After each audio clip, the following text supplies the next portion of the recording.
Assalamualaikum warahmatullahi wabarakatuh.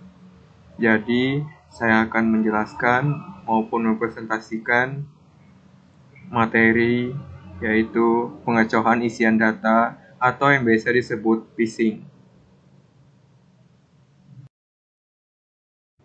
Sebelum memasuki materi, saya akan memperkenalkan diri terlebih dahulu.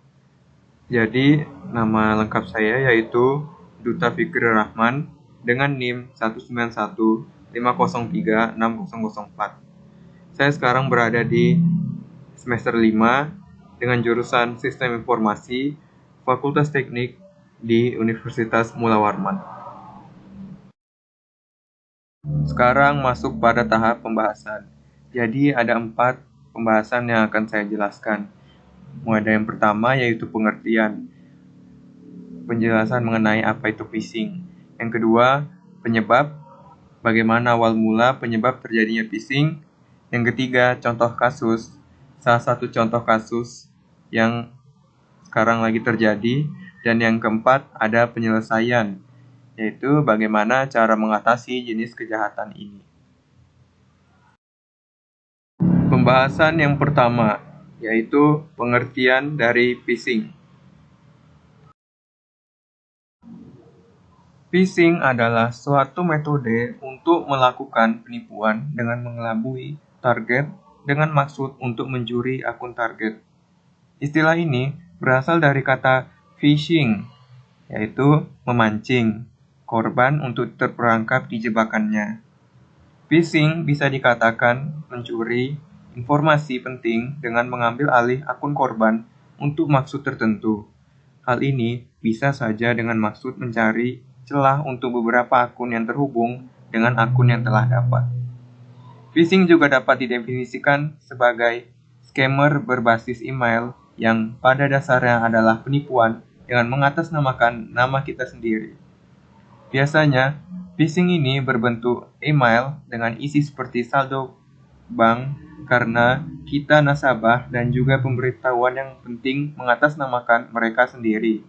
Mengatasnamakan mereka sendiri dengan arti adalah mereka ini menipu atau sering juga memakai nama bank atau lembaga finansial yang ada di Indonesia seakan-akan email tersebut resmi sedangkan pada kenyataannya tidak. Lembaga finansial di Indonesia bahkan di seluruh dunia menjaga privasi dan tidak akan pernah email tersebut kepada nasabah karena bersifat sangat privasi.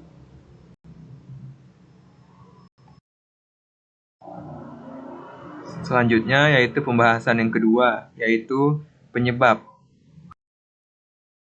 Pada dasarnya, phishing didefinisikan sebagai penipuan yang memanfaatkan email untuk menguak informasi sensitif korban. Nah, pada situs Warta Berita Tirto mengatakan bahwa phishing memiliki 2 teknik untuk memperdaya korban agar menyerahkan informasi mereka. Pertama, dengan menautkan virus atau malware pada email phishing yang dikirimkan.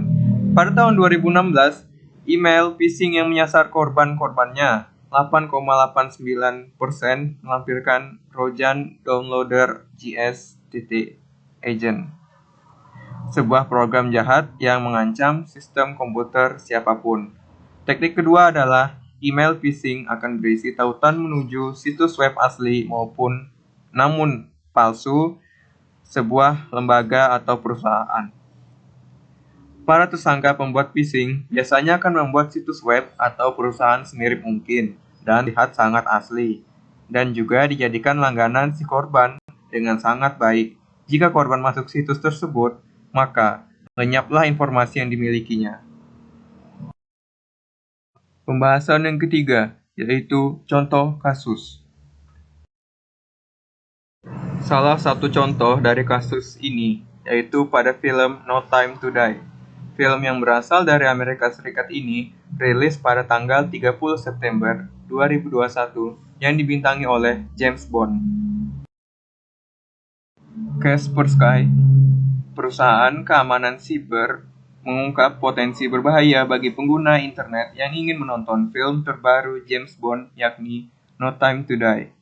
Dalam laporannya, penayangan perdana film baru seperti No Time to Die ini memang selalu menarik perhatian para pelaku kejahatan siber yang ingin memanfaatkan penggemarnya.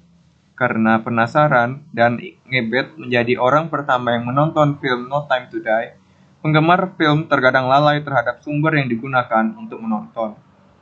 Pihak Kaspersky pun telah mengamati aktivitas intensif dari para penipu online menjelang pemutaran perdananya pada 30 September 2021. Dari laporan para ahli di Kaspersky, Minggu pada tanggal 3 bulan Oktober tahun 2021, ada upaya untuk menginfeksi pengguna dengan berbagai jenis malware dan software berbahaya yang dapat diunduh dengan kedok film James Bond terbaru. Meskipun tidak banyak pengguna yang mencoba mengunduh file-file ini, ancaman yang terdeteksi tidak terbatas pada adware, hingga cukup fleksibel dan berbahaya. Adapun ancaman itu termasuk Trojan, program berbahaya yang dapat memungkinkan pelaku kejahatan siber mendapatkan akses menuju data sensitif, Trojan PSW Stealers, yang mampu mengumpulkan data login dan ransomware.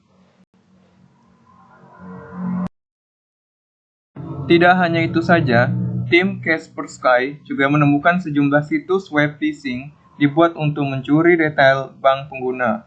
Pengguna mengunjungi situs web dengan harapan dapat menonton film No Time to Die yang telah lama ditunggu-tunggu. Setelah melihat beberapa menit pertama dari film terbaru, mereka diminta mendaftar untuk melanjutkan menonton. Saat registrasi, korban diminta memasukkan informasi kartu kreditnya.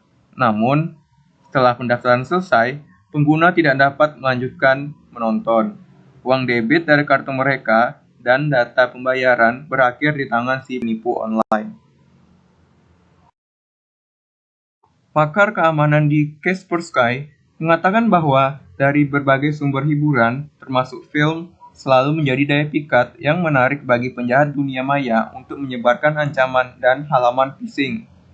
Dengan pemutaran perdana film dan serial TV baru yang bergerak secara online, ini telah memicu minat tidak hanya untuk bioskop, tetapi juga di antara para penipu online.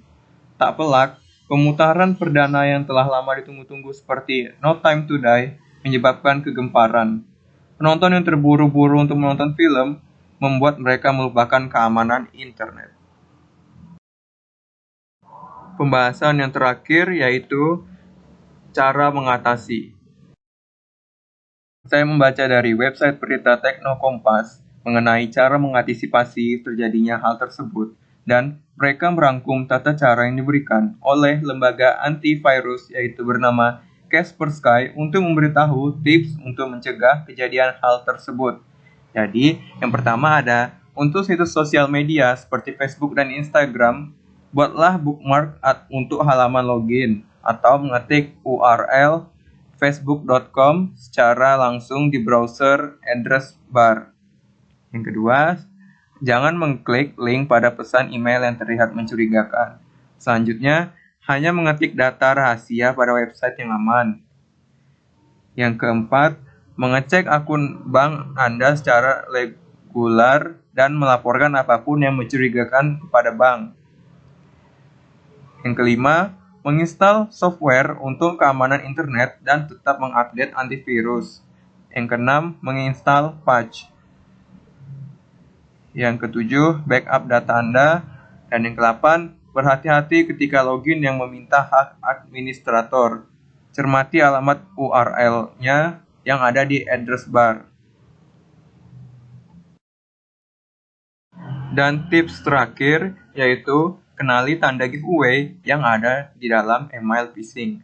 Yang pertama, jika hal itu tidak ditujukan secara personal kepada Anda. Dan yang kedua, jika Anda bukan salah satunya penerima email. Sekian pemaparan materi mengenai phishing dari saya. Terima kasih untuk semuanya yang telah mendengarkan, menonton, dan menyimak video ini. Mohon maaf jika terdapat kesalahan dari kalimat maupun pengucapan yang telah saya ucapkan tadi.